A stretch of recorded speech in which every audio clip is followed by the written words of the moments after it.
போன அத்தியாயத்துல 10வது ஸ்கந்தத்துல 47வது அத்தியாயத்தை பார்த்தோம். இந்த 48வது அத்தியாயத்துல திருவக்கரையின் வீட்டுக்கும் அக்ரூரருடைய வீட்டுக்கும் கிருஷ்ணன் போறதும், அதுக்கப்புறம் அக்ரூரர் ஹஸ்னாபுரத்துக்கு திரும்பி போறதையும் பத்தி சொல்றார். கம்சனுடைய வதத்துக்கு பிறகு மதுரா நகரம் முழுக்க ரொம்ப நாளைக்கு அப்புறம் நிம்மதியா ஒரு பெருமூச்சு விட்டது. சிறையிலே அடைக்கப்பட்டிருந்த உக்ரசேன் மறுபடியும் அரியணையில அமர்ந்துட்டார். யாதவர்கள் தங்களுடைய ரொட்டீன் வாழ்க்கைக்கு திரும்பிட்டார். நகரம் முழுக்கவும் மகிழ்ச்சியாக இருந்தாலும் கூட கிருஷ்ணனின் மனம் மட்டும் ஒரே ஒரு காரியத்தை மறக்கவே இல்லை. தமக்கு பக்தியோடு ஒரு சிறிய கைங்கரியம் செய்தவாளை கூட அவர் ஒருபோதும் மறக்கிறதே இல்லை. அரண்மனைக்கு சந்தனத்தை எடுத்துட்டு போன திருவக்கரை அப்படிங்கிற பணிப்பெண் வழியில கிருஷ்ணனையும் பலராமனையும் பார்த்த போது தன் கையில இருந்த உயர்ந்த நறுமண சந்தனத்தை எந்த தயக்கமும் இல்லாம அவளுக்கு சமர்ப்பணம் பண்ணினார். அந்த அன்பை கண்டு மகிழ்ந்த பகவான் கூணான உடலை நிமிர்த்தி அபூர்வமான அழகையும் நேரான உருவத்தையும் அருளி இருந்தார். அந்த நாள்ல அவர் ஒரு நாள் உன் இல்லத்துக்கு வருகிறேன் அப்படின்னு ஒரு வாக்குறுதி கொடுத்தார். திருவக்கரைக்கு அதுவே ஒரு உயிர் மூச்சாக மாறி போய் இருந்தது. ஒவ்வொரு நாளும் அவள் தன்னுடைய இல்லத்தை அலங்காரம் பண்ணினாள். இன்னைக்கு வருவாரோ நாளைக்கு வருவாரோ என்ற ஏக்கமே அவளுடைய வாழ்க்கையாகவே மாறி போச்சு. உலகத்தாரின் பார்வையில அவள் ஒரு சாதாரண பெண்ணாக இருந்தாலும் பகவானுக்காக காத்திருக்கும் அந்த உள்ளம் பக்தியால அப்படியே நிரம்பி இருந்தது. சர்வாந்தர்யாமியான ஸ்ரீ கிருஷ்ணன் அவளுடைய மனநிலைமைய தெரிஞ்சுக்காம இருப்பாரா?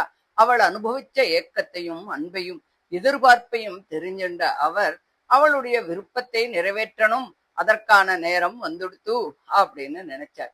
உலகத்துக்கு ஒரு பாடம் கற்பிப்பதற்காகவும் பக்தனோட அன்பு ஒருபோதும் வீணாகாது அப்படிங்கிறத உணர்த்துவதற்காகவும் ஞானத்தின் வடிவான உத்தவரை தன்னோட அழிச்சுண்டு திருவக்கரையனுடைய வீட்டை நோக்கி புறப்படுறார். அன்னைக்கு அவளுடைய இல்லம் ஒரு தேவலோக மாளிகையை போல இருந்தது. விலை மதிப்பற்ற ஆசனங்கள், அழகிய படுக்கைகள், முத்து மாலைகள், வண்ணத் திரைகள், மனம் மிகுந்த மலர் மாலைகள், நறுமண தூபங்கள், ஒளிவீசும் விளக்குகள், சந்தன வாசனை எல்லாமே அந்த இல்லத்தை ஒரு மங்களமாகவே மாத்திடுத்து. இது செல்வத்தின் பெருமையை வெளிப்படுத்துறதுக்காக இல்ல, பகவான் வருகிறார் என்ற ஒரு ஆனந்தத்துல ஒரு பக்தையின் இதயம் வெளிப்படுத்திய அன்பினுடைய அலங்காரம் தான் அது.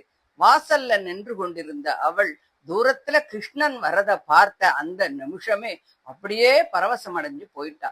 அவளுடைய இதயம் அப்படியே படபட படபடன்னு துடிக்கிறது.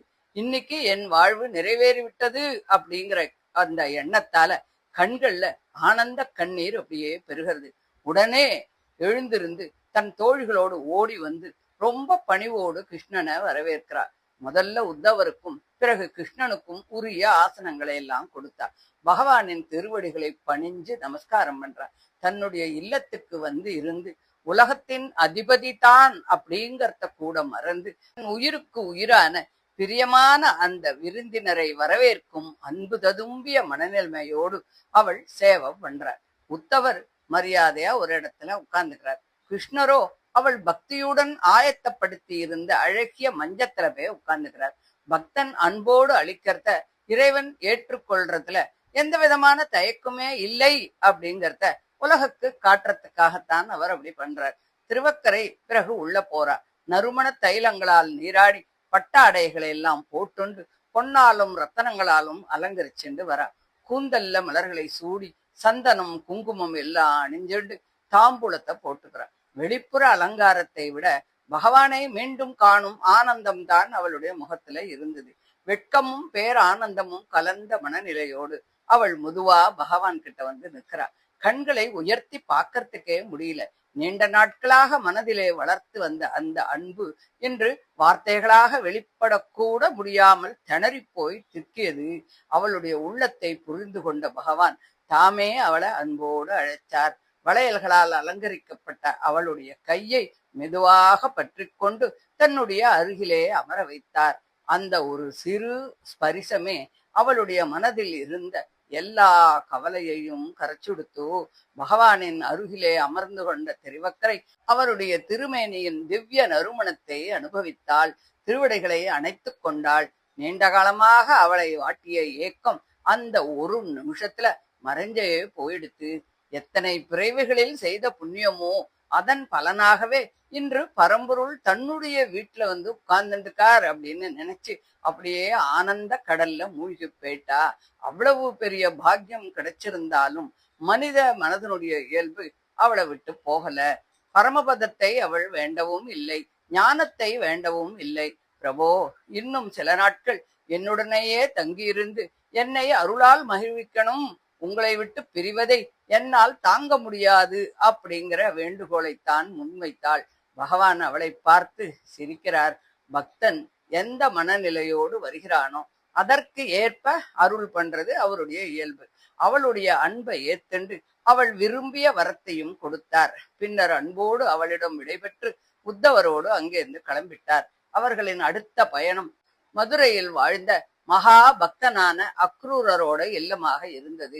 கம்சன் ஆட்சி காலத்துல வெளிப்படையாக எதையும் செய்ய முடியாமல் இருந்தாலும் கூட மனதுல ஒவ்வொரு நிமிஷமும் கிருஷ்ண நினைவை விட்டதே இல்லை அவர். பகவானே தன்னுடைய இல்லத்துக்கு வருகிறார் என்ற அந்த செய்தி அவருக்கு தெரியாது. ஆனால் பக்தனின் வீட்டுக்கு பகவான் வந்தபோது அந்த இல்லமே முதலில் அதை உணர்ந்து மகிழ்கிறது. வாசலில் நின்று கொண்டிருந்த அக்ரூரர் தூரத்துல ஸ்ரீ கிருஷ்ணனும் பலராமனும் உத்தவரும் தன்னுடைய வீட்டை நோக்கி வரத்தை பார்த்த உடனே இது கனவா இல்ல நினைவா அப்படின்னு ஒரு நிமிஷம் அப்படியே திகைச்சு போயிட்டார். அடுத்த நிமிஷம் ஒரே ஆனந்த பெருக்குதான். ஓடிச் சென்று பகவானை எதிர்கொண்டு இரு கரங்களாலும் கூப்பிக்கொண்டு நின்றார். பிறகு தன்னையே மறந்து கிருஷ்ணனையும் பலராமனையும் அன்போடு அணைச்சுக்கிறார். கண்களில் ஆனந்த கண்ணீர் கொற்றது. நீண்ட நாட்களாக மனதில் தியானித்த திருமேனி இன்று தன் கண்முன் நின்றுருக்கிறத அவரால் நினைச்சு பார்க்க கூட முடியல. கொஞ்ச நேரம் கழிச்சு மனசை அடக்கிண்டு முதல்ல பகவானுக்கும் பலராமனுக்கும் உத்தவருக்கும் பணிவோடு நமஸ்காரம் பண்றார். அவர்களை இல்லத்துக்கு அழிச்சுண்டு ஆசனங்கள்ல உட்கார பண்றார். பிறகு பொற்கலசத்துல புனித நீரை கொண்டு வந்து பகவானின் திருவடிகளை அலம்புறார். அந்த திருவடிகளில் பட்ட நீர் சாதாரண நீர் இல்ல, 3 உலகையும் புனிதப்படுத்தும் திருத்தீர்த்தம் அப்படிங்கறத அவர் நன்னா தெரிஞ்சின்றார். அதனால அந்த தீர்த்தத்தை தன்னுடைய தலையில தெளிச்சுண்டு குடும்பத்தாருக்கும் பக்தியோடு கொடுக்கிறார். அதுக்கப்புறம் சந்தனம் பூசி மலர் மாலைகள் எல்லாம் அனுபவிச்சு நறுமண புகை காட்டி அழகிய ஆடையும் ஆபரணமும் சமர்ப்பித்து அரச மரியாதையோடு அல்ல, உயிரின் உயிரை வரவேற்கும் பக்தனின் அன்போடு ஆராதனை பண்ணினார். எல்லா உபசாரங்களும் முடிந்ததும் பகவானின் திருவடிகளை தன்னுடைய மடியிலே வச்சுண்டு மெதுவாக வருடியபடி அமைதியா உட்கார்ந்திருந்தார். அவரது கைகள் திருவடிகளை வருடிக் கொண்டிருந்தாலும் மனம் பரம ஆனந்தத்திலே கரைஞ்சிட்டு இருந்தது. கொஞ்ச நேரம் ஆச்சு. அக்ரூரர் மெதுவா பேச ஆரம்பிக்கிறார். பிரபோ, இன்னைக்கு என் வாழ்க்கையில் மிகப்பெரிய பாக்கியமான நாள். கம்சன் என்ற கொடியவன் அழிஞ்சு போனான். அவனோடு சேர்ந்திருந்த அசுர சக்திகளும் அழிஞ்செடுத்து எதுகுலம் மறுபடியும் மூச்சு விட ஆரம்பிச்சிருக்கு. இந்த எல்லா நன்மைகளுக்கும் காரணம் தாங்கள் தானே. எங்கள் குலத்தையும் எங்கள் மக்களையும் தர்மத்தையும் காத்தது உங்களுடைய அருள்தான் அப்படின்னு சொல்லிட்டு மறுபடியும் சொல்றார். கிருஷ்ணா, உலகம் உங்களை வசுதேவரின் மகன் அப்படின்னு பார்க்கலாம். ஆனா ஏன் கண்ணுக்கு நீங்க அதையும் விட உயர்ந்தவர். இந்த உலகம் முழுவதும் உங்ககிட்ட இருந்துதான் வந்தது. உங்களாலேயே நிலைச்சு நிக்கிறது. இறுதியில் உங்ககிட்ட தான் ஒடுங்கி போறது. உங்களை தவிர தனித்து இயங்கக்கூடிய பொருள் எதுவுமே இருக்கிறதா எனக்கு தெரியல. உயிர்களாகவும் இயற்கையாகவும் காலமாகவும் சக்தியாகவும் இருக்கிறது நீங்கள் மட்டும்தான். அவர் கூறிய ஒவ்வொரு வார்த்தையும் வெறும் புகழ்ச்சி இல்ல, பகவத் தத்துவத்தின் ஒரு சுருக்கம்தான். ஒரே மண் பலவிதமான பானைகளாக தோன்றுவது போலவும், ஒரே பொன் பலவித ஆபரணங்களாக உருவாகுவது போலவும், தாங்களே எண்ணற்ற உயிர்களாகவும் எண்ணற்ற உருவங்களாகவும் வெளிப்படுகிறீர்கள். உருவங்கள் வேறுபட்டாலும் உள்ளிருக்கும் ஆத்ம தத்துவம் ஒன்றுதான். அக்ரூரரோட குரல் மறுபடியும் நெகிழ்ந்து போச்சு. உலகத்தை படைப்பதும் தாங்கள்தான், காப்பதும் தாங்கள்தான், காலம் வரும்போது அதை ஒடுக்குவதும் தாங்கள்தான். ஆனால் இந்த 3 செயல்களும் தங்களை ஒரு கணமும் தொடுவதே இல்லை.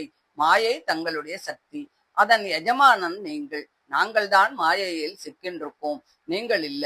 சிறிது நேரம் மௌனமாக இருந்த அவர் தன் கைகளை இன்னும் இறுக்கமாக பகவானின் திருவடிகளிலே வைக்கிறார். உடலே நான் என்று நினைப்பது எங்களோட அறியாமை. அதிலிருந்துதான் பிறப்பு, மரணம், துன்பம், இன்பம், பந்தம், மோட்சம் ஆகிய எல்லாமே உண்டாருது. ஆனால் தங்களுக்கு இவற்றில் எதுவுமே இல்லை.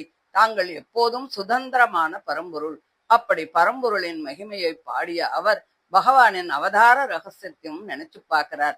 தர்மம் சீர்குலையும் போதெல்லாம், வேத நெறி மறைந்து போகும் போதெல்லாம், நல்லவர்கள் கஷ்டப்படும் போதெல்லாம் தாங்கள் மனிதரைப் போல அவதரித்து உலகத்தை மறுபடியும் தர்ம மார்க்கத்தில் நிலைநிறுத்துகிறீர்கள். இந்த முறையும் அதுக்காகத்தான் வசுதேவரின் இல்லத்திலே அவதாரம் பண்ணியிருக்கீள். பூமியின் பாரத்தை குறைச்சு அசுர அம்சம் கொண்ட அரக்கர்களை அழித்து நல்லவர்களை பாதுகாக்கவே தங்களின் அவதாரம் அப்படின்னு கூறிய போது அக்ரூரரோட கண்கள்ல மறுபடியும் கண்ணீர் வழியறது. அவருடைய குரல் தழதழுத்து போறது. ஆனந்த கண்ணீர் வழியறது. பகவானின் திருவடிகளை தன் இரு கரங்களாலும் பற்றியபடி கொஞ்ச நேரம் பேச முடியாம மௌனமாய் இருந்தார். பின்னர் மனதை அடக்கிண்டு மறுபடியும் மெதுவா பேசத் தொடங்குறார். பிரபோ, இன்று என் இல்லம் உண்மையிலேயே புனிதமானது.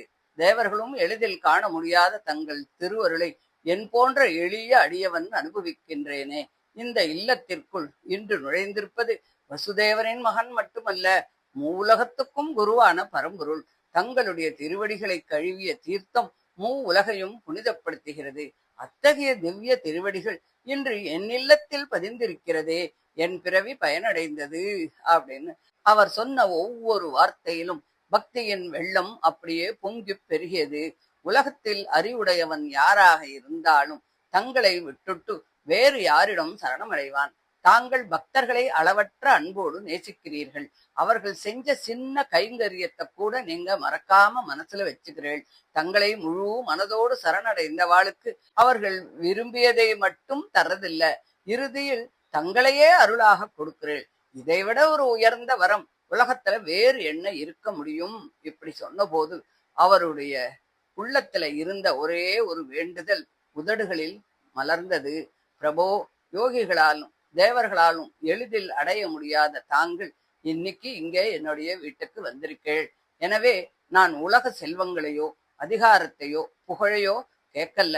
என் மனதில் இன்னும் எஞ்சி இருக்கும் மனைவி, மக்கள், உறவினர், செல்வம், வீடு, உடல் ஆகியவற்றின் மீதான பற்றை நீங்கள் அறுத்து அருள வேண்டும். அந்த பற்று மறுபடியும் மறுபடியும் பிறவைக்கு காரணமாறுது. தங்களுடைய மாயையால் உருவான அந்த கட்டுகளை தாங்களே அறுத்தால் மட்டுமே நான் உண்மையான அமைதியை அடைய முடியும். அக்ரூரன் இந்த பிரார்த்தனையை கேட்ட பகவான் மெதுவா சிரிச்சுக்கிறார்.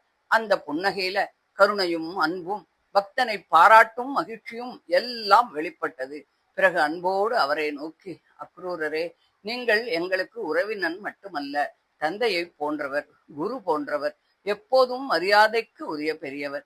உங்களைப் போன்ற மகான்களே உலகத்திற்கு வழிகாட்டுகின்றவர்கள். உங்களைப் போன்ற சாதுக்களிடம் சென்று சேவை செய்வதே மனித வாழ்க்கையின் பெரும் பாக்கியம். அதுக்கப்புறம் உலகம் என்றும் நிலவில் வைத்திருக்க வேண்டிய ஒரு உண்மையை பகவான் எடுத்து சொல்றார். புனித நதிகளில் நீராடினால் புண்ணியம் கிடைக்கும். ஆலயங்களில் இருக்கும் தெய்வங்களை வழிபட்டாலும் மனம் தூய்மையடையும். ஆனால் அவற்றிற்கு காலம் தேவைப்படும். உங்களைப் போன்ற மகான்களின் தரிசனம் மட்டுமே போதும். அந்த நிமிஷமே மனிதனுடைய மனம் தூய்மையாகிவிடும். ஏனென்றால் சாதுக்களின் இதயத்தில் நானே எப்போதும் குடியிருக்கேன். சிறிது நேரம் அமைதியாக இருந்த பகவான் அப்புறம் அங்கு வந்ததுக்கான உண்மையான காரணத்தை அக்ரூரரிடம் சொல்றார். நீங்கள் எங்களுடைய உண்மையான நலன் விரும்பி, அதனால உங்ககிட்ட ஒரு காரியத்தை ஒப்படைக்கிறேன். உடனே ஹஸ்திராபுரத்துக்கு போய் பாண்டவர்களின் நிலைமையை நன்னா தெரிஞ்சுட்டு வாங்கோ. பாண்டு மகாராஜா மறைஞ்ச பிறகு சிறுவர்களான அவர்கள் தன் தாயார் குந்தியோடு அங்கே வாழ்ந்து வருகிறார்கள் அப்படின்னு கேள்விப்பட்டிருக்கோம். ஆனால் அவர்கள் உண்மையில் நலமாக இருக்கிறார்களா அப்படிங்கிறது எங்களுக்கு தெரியல. பகவானின் முகம் கொஞ்சம் கவலை அடைஞ்சது போல தோணித்து. திருதராஷ்டிரன் தன் மகன் துரியோதனனின் மீது அளவற்ற பாசத்தை வச்சிருக்கான். அந்த பாசம் அவனுடைய நீதி உணர்வையே மறைச்சுடுத்து. அதனால பாண்டவர்களிடம் சமமாக நடந்து கொள்வது கொஞ்சம் சந்தேகமாக இருக்கு. அவர்கள் ஏதேனும் துன்பத்திற்கு ஆளாகி இருக்கிறார்களா அப்படிங்கிறத நீங்க தெரிஞ்சுட்டு வரணும். அங்கே போய் யாரிடமும் அவசரமாக எதையுமே சொல்ல வேண்டாம். எல்லோருடைய மனநிலையையும் நன்னா கவனிச்சு பாருங்கோ. பாண்டவர்கள் எப்படி வாழறா, குந்தி தேவி எந்த நிலைமையில இருக்கா, பீஷ்மர் விதுரர் போன்ற பெரியோர்கள்லாம் என்ன நினைக்கிறா, திருதராஷ்டிரனின் மனம் எந்த பக்கமா சாயறது அப்படிங்கறதையெல்லாம் நன்னா தெரிஞ்சுட்டு வாங்கோ. அதுக்கப்புறம் அவர்களுக்கு நன்மை செய்ய வேண்டியதை நாங்கள் செய்கிறோம். பகவானின் வார்த்தைகளை கேட்ட அக்ரூரருக்கு ஒரே சந்தோஷம். பிரபோ, தாங்கள் அளித்த இந்த பணியே எனக்கு பெரிய பாக்கியம். உடனே சென்று அனைத்தையும் தெரிஞ்சுட்டு வந்து உங்கள் திருவடிகளிலே சமர்ப்பிக்கிறேன் அப்படின்னு சொல்லிட்டு பகவானை நமஸ்காரம் பண்றார். அதுக்கப்புறம் பகவான் அக்ரூரருக்கு ஆசி வழங்கி பலராமனுடனும் உத்தவருடனும் அங்கிருந்து புறப்படுறார். மதுரையின் வீதிகள்ல மக்கள் எல்லாரும் பகவானை தரிசிச்சு சந்தோஷப்படுறார். ஆனால் அக்ரூரர் பகவான் ஒப்படைச்ச புனித பணியை நிறைவேற்றணுங்கிற ஒரே எண்ணத்தோடு ஹஸ்தினாபுரத்துக்கு பயணமாறார். இப்படி பக்தனின் அன்பை ஏற்றுக்கொண்டு மகான்களின் பெருமையை உலகிற்கு உணர்த்தி தர்மத்தை நிலைநாட்ட அடுத்த கட்ட நிகழ்வுகளுக்கான அடித்தளத்தை அமைத்து ஸ்ரீ கிருஷ்ணர் தன்னுடைய லீலையை மறுபடியும் தொடர்றார் அப்படின்னு சொல்லி இந்த 48வது அத்தியாயத்தை முடிக்கிறார். இதுல இருந்து நாம என்ன தெரிஞ்சுக்கிறோம்னா, இறைவன் பக்தனின் அன்பை ஒருபோதும் மறக்கிறது இல்லை. உண்மையான பக்தி, மகான்களின் சங்கம், உலகப்பற்றை விடும் மனம் ஆகியவை இறைவனை அடையும் பாதையை ரொம்ப சுலபமாக ஆக்கிறது. தர்மத்தை நிலைநாட்டும் ஒவ்வொரு செயலும் இறைவனின் திட்டத்தில் ஒரு பகுதிதான். எனவே நாமும் பகவானை முழு நம்பிக்கையோடு சரணடைந்து மகான்களின் வழியிலே நடந்து தர்மத்தை பாதுகாக்கும் வாழ்க்கையை வாழணும் அப்படின்னு சொல்லி இந்த 48வது அத்தியாயத்தை முடிக்கிறார். தொடர்ந்து 49வது அத்தியாயத்தை அடுத்த ஆடியோல பார்க்கலாம். தேங்க்யூ.